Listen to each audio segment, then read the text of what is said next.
Deni la taifa linakuwa kwa sababu tunatumia fedha ama tunahitaji fedha kwa ajili ya kutekeleza miradi ya maendeleo. Linakuwa sio kwa sababu tunatumia vibaya fedha. Bahati mbaya sana wanaofanya upotoshaji kwenye eneo hili ni kama wanataka kuwaaminisha watu kwamba deni linakuwa kwa mambo yasiyokuwa na maana. Ni sawa wewe Oscar leo ndio unataka kuishi nyumba ya ghorofa 2, huna hela, alafu mwakani unataka uwe ndani ya hiyo nyumba ya ghorofa 2 wakati hukuwa na hela za kujengea hiyo ghorofa. Manake hiyo hela umeitoa mahali, itabidi ufanyeje? Uilipe. Sasa sisi deni letu la taifa ni kweli limeongezeka, lakini deni limeongezeka kwa sababu tunajenga mtandao mrefu wa reli ya SGR kuliko nchi nyingine yoyote. Ni uwekezaji mkubwa utakaoleta mageuzi makubwa katika uchumi wa Tanzania. Deni la taifa linaongezeka kwa sababu tumeimarisha shirika letu la ndege kwa kununua ndege mpya.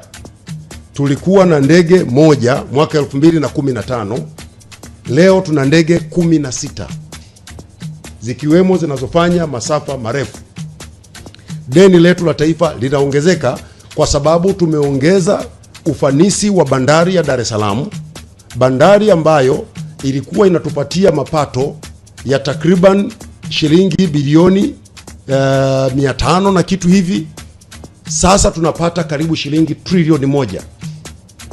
Deni la taifa limeongezeka kwa sababu tumeongeza mtandao wa barabara mpaka baadhi ya wenzetu wanaanza kutuonea wivu na kusema tuna mtandao mdogo. Tunajenga barabara kwa ajili ya Watanzania. Deni la taifa limeongezeka kwa sababu tumetoa 56% za Watanzania waliokuwa wanapata maji safi na salama miaka 10 iliyopita, na sasa tumefika wastani wa 92 kwa 86 vijijini. Tunakwenda kwenye 95%. Deni la taifa limeongezeka kwa sababu leo hii vijiji vyote 12,380 na ushe vimeunganishwa na umeme wa gridi ya taifa. Watanzania wanapata umeme. Tungetaka deni la taifa lisiongezeke.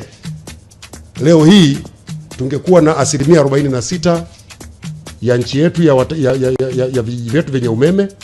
Tungekuwa na maji 56%.